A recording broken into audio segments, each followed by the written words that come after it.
Hello friends, welcome to my channel. இன்றைக்கி நம்ம பார்க்க போகிறது மக்ரோனி எப்படி செய்கிறதுன்னு பார்க்க போகிறோம். திஸ் வீடியோ ஸ்பான்சர்ட் பை பைமோட் மொபைல் ஆப். இதோட லிங்க் கீழே டிஸ்கிரிப்ஷனில் கொடுத்துருக்கேன், பார்த்து செக் பண்ணிக்கோங்க. நான் மக்ரோனி செய்கிறதுக்கு 2 கப் அளவுக்கு மக்ரோனி எடுத்திருக்கேன். இதுக்கு நம்ம ஃபஸ்ட்டு தண்ணியை சூடு பண்ணிக்கலாம். தண்ணி நல்லா கொதிச்சதுக்கப்புறமா இந்த மக்ரோனியை அதில் நம்ம ஆட் பண்ணிக்கலாம்.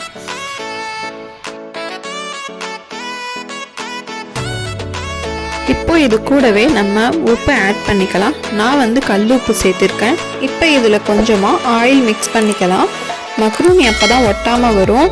இப்போ நீங்கள் ஹாட் வாட்டரில் போட்டதும் எல்லாமே அடியில் செட் ஆகிடும். ஸோ அதனால் ஒரு கரண்டி வச்சு நம்ம கிண்டி விட்டுக்கிட்டே இருக்கலாம்.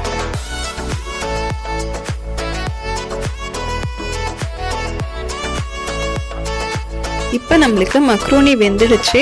நம்ம இதை வடித்து தனியாக ஒரு பாத்திரத்தில் எடுத்துக்கலாம். இந்த மாதிரி தனித்தனியாக இருக்குது பாருங்கள். இப்போது இதுக்கு தேவையான அளவு மசாலா பொருட்கள் ஆட் பண்ண ஆரம்பிச்சுக்கலாம். ஒரு பாத்திரத்தில் எண்ணெய் ஊற்றிக்கிட்டு ஒரு முட்டை ஆட் பண்ணிக்கலாம். முட்டை ஆப்ஷனல், உங்களுக்கு வேணும்னா போட்டுக்கலாம். நாங்கள் ஒரு முட்டை மட்டும் ஆட் பண்ணியிருக்கோம். முட்டைக்கு தேவையான அளவு கொஞ்சமாக உப்பு சேர்த்துக்கலாம். இப்போ இது நல்லா வறுபட்டதும் நம்ம இதை தனியாக ஒரு பாத்திரத்தில் மாற்றிக்கலாம். இப்போது அதே கடாயிலே நம்ம கொஞ்சமாக எண்ணெய் ஊற்றிட்டு வெங்காயம் சேர்த்துக்கலாம். நாங்கள் இதுக்கு ஒரு 2 பெரிய வெங்காயம் பொடியாக கட் பண்ணி சேர்த்துருக்கோம்.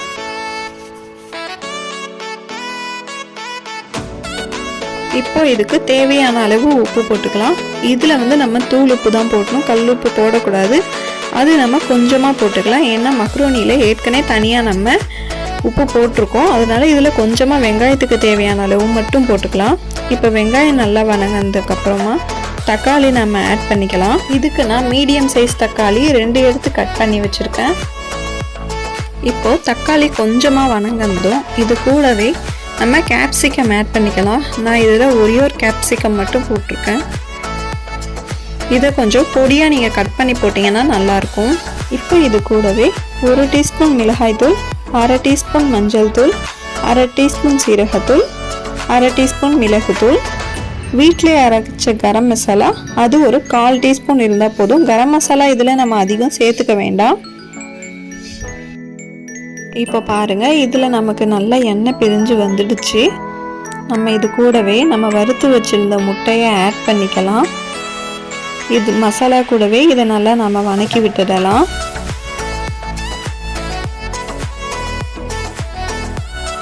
இப்போ நம்ம வடித்து வச்ச மக்ரோனி இருக்கு இல்லையா, அதை நம்ம இது கூடவே ஆட் பண்ணிக்கலாம். இப்போது இந்த மக்ரோனியை நம்ம ரொம்ப கிண்டிடாமல் பொறுமையாக மெதுவாக நம்ம பக்குவமாக எடுத்து கிண்டணும். அப்போ தான் உடையாமல் நல்லா வரும்.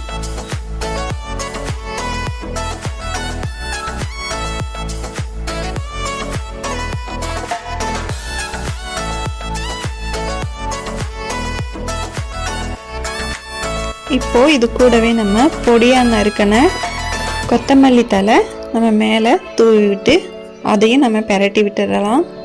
அவ்வளவுதாங்க, சூப்பரான மக்ரோனி ரெடி ஆயிடுச்சு. இது போல் நீங்களும் உங்கள் வீட்டில் ட்ரை பண்ணி பாருங்கள், சூப்பராக இருக்கும். இந்த வீடியோ உங்களுக்கு பிடிச்சிருந்தால் லைக் பண்ணுங்கள், கமெண்ட் பண்ணுங்கள், ஷேர் பண்ணுங்கள், மறக்காமல் சப்ஸ்கிரைப் பண்ணிடுங்க. தேங்க்ஸ் ஃபார் த வாட்சிங்.